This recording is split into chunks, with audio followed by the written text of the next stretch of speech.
have you ever wanted to tell someone what you can do? Or maybe what you have to do today? Or even what you really want to do on your next vacation, but you weren't quite sure how to say that in English? Well, you're in the right place. Welcome to the Deep Dive.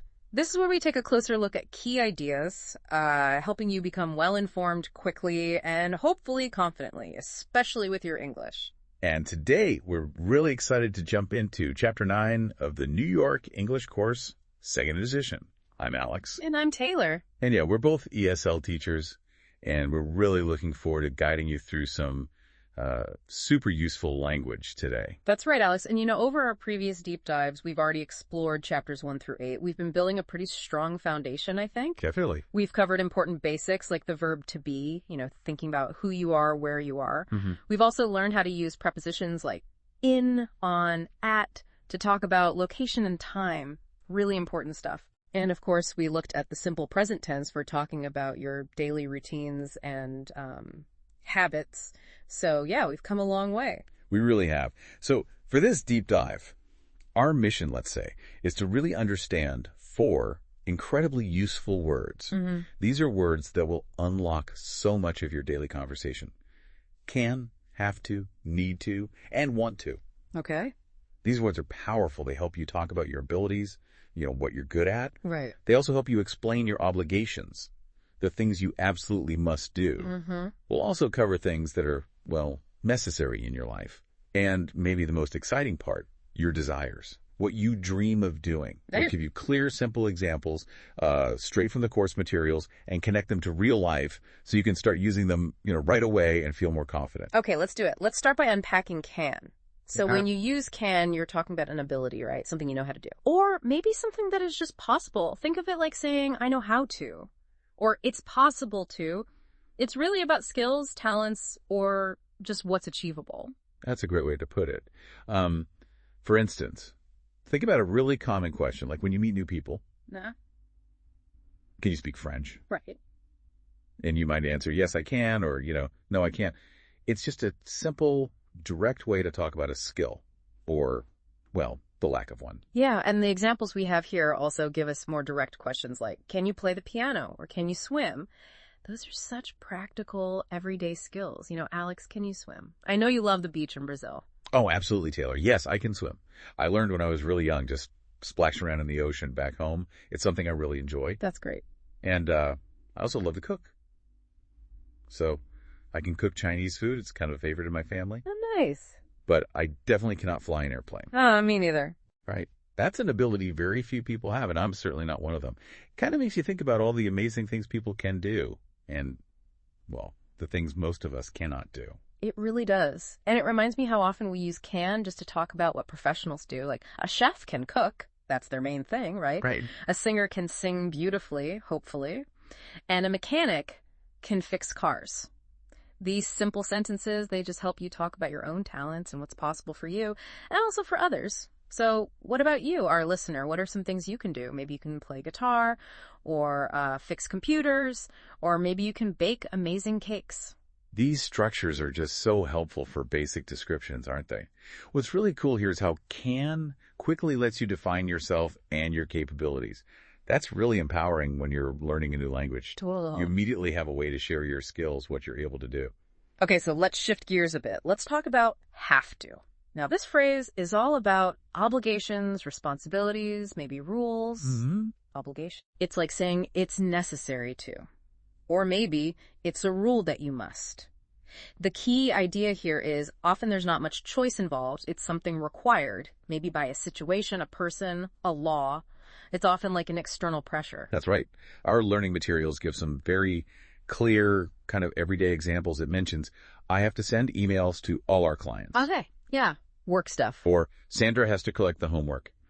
These aren't really optional tasks, are they? They're things that must be done as part of their job or their responsibilities. Mm-hmm. You can't just, decide not to do them. Exactly. And for us, Alex, as ESL teachers, we have to prepare our lessons before class, right? Absolutely. We can't just walk in without a plan. And students, they have to study for their tests. Well, if they want to do well and get good grades, there's a clear consequence if you don't do these things. It's like a requirement. It is. It's a requirement to get a certain result. Okay, so this is where the concepts really start to come alive, I think.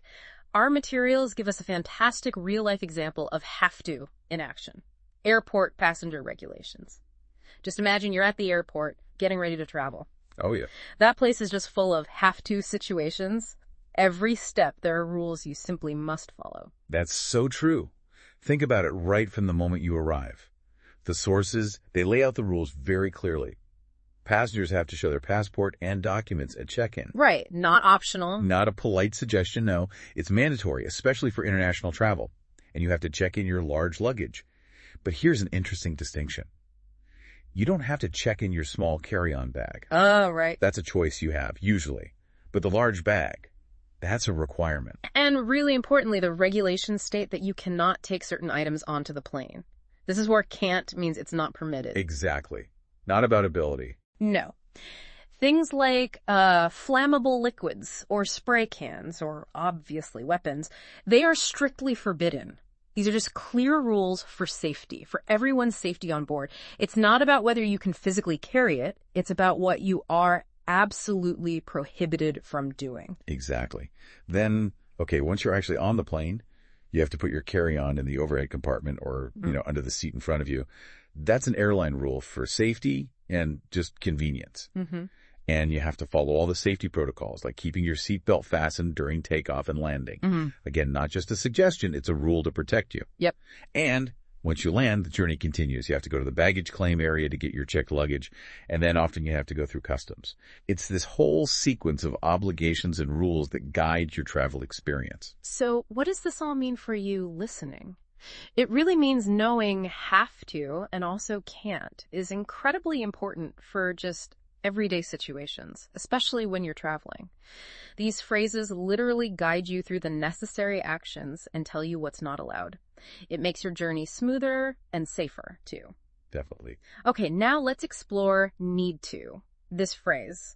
It's used for something necessary, right? Something essential for a purpose. It's very similar to have to, but like you said, Alex, it often feels more about what you feel is required, maybe for a specific goal or your well-being, rather than some external rule from someone else. Yeah, I think so. Like our materials say, I need to cut my hair. No one is forcing you, but maybe your hair is just too long for your comfort, or it's getting in your eyes, or you have a job interview coming up. It feels like a personal necessity. That's a great distinction, Taylor. And want to. Well, want to is perhaps the simplest one. It's purely about your desires, what you wish for. Yeah, what you'd like. Exactly. It's about your personal preferences, what makes you happy. For example, the materials use, they want to travel tomorrow. It's just their wish, their personal desire. There's no obligation, no necessity attached, just a wish. Okay, and our materials actually give a perfect example that combines want to and have to, showing how our desires often clash with our obligations. Oh, yeah, that's a good one. It presents this scenario asking, what do you want to do tomorrow? And the answer really highlights this common conflict. I want to go to the park, but I can't. I have to take my sister to school. Mm-hmm. Classic. It is. It's such a classic real-life situation where your personal wish gets put on hold because of a responsibility. It really helps us understand how these words shape our daily choices, doesn't it? It really does highlight those real-life trade-offs we all face. Let's look at another scenario from the book. Mark's summer vacation plans to Fiji. Okay, Fiji, nice. Right. His friends give him advice using these very words. They're telling him what he should or must do for the best experience. It's like they're sharing their wisdom through these specific phrases. Okay, so how does that work? Well, one friend, Christian, tells Mark he needs to try the local food because it's exotic but delicious. See? It's presented as kind of essential for the full cultural experience, like a personal necessity to really experience Fiji. Gotcha. Need to try the food. Then Kate says Mark has to go on daily tours to the smaller islands to explore their beauty. This sounds like pretty strong advice, almost like a rule for a good trip, like you simply must do this if you're there. Right, stronger than need to. A little bit, yeah. And Samuel tells him he has to go snorkeling because there are unique fish there that you can only see in that location. Again, it's a strong recommendation, almost an obligation if he wants that full, unique experience. Okay, makes sense. And then there's Dane. She tells Mark he has to visit the museum, but she also adds a specific request. Oh. She wants him to bring her a keychain for her collection. The want to comes in. Exactly. It just shows how these words help you plan, express your wishes, and even hint at duties, from important sightseeing down to small personal favors.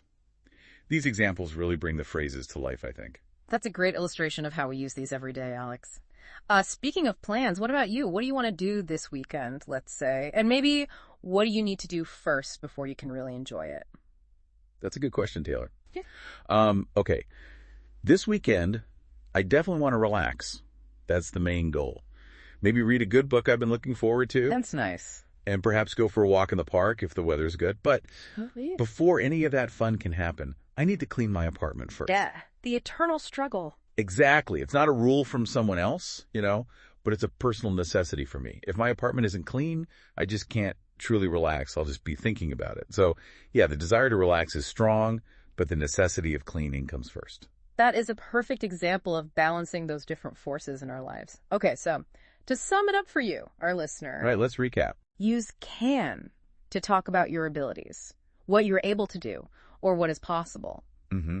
Ability and possibility. Use have to for things you are obligated to do. Think rules, responsibilities, requirements, often from outside. Right. External pressure, usually. Then use need to for things that are necessary or essential for a purpose, often more about a personal goal or your own well-being. Yeah. Internal necessity. And finally, use want to for your desires and wishes, what you personally wish for, your preferences. Simple as that. And these four simple phrases, can, have to, need to, and want to, they really open up so many ways to express yourself in English. They're fundamental tools for everyday communication. Absolutely. They help you talk about your daily life, your plans, your obligations, and yeah, even your dreams. Mastering them means you can describe your talents, share your duties, and talk about your hopes with much more clarity. We've really taken a deep dive into Chapter 9 today, haven't we? Exploring how can, have to, need to, and want to are just absolutely essential tools for everyday English communication. They really allow you to share your skills, your duties, your hopes with so much more confidence and precision. Yeah, definitely. And hey, don't worry if it feels like a lot to remember all at once. That's totally normal. The key is just practice. Keep using them. Exactly. Keep using these words in your daily conversations. Try to notice them when you're watching movies or listening to songs. Pay attention to how native speakers use them. And please join us next time for Chapter 10. We'll be exploring another super important topic for beginners.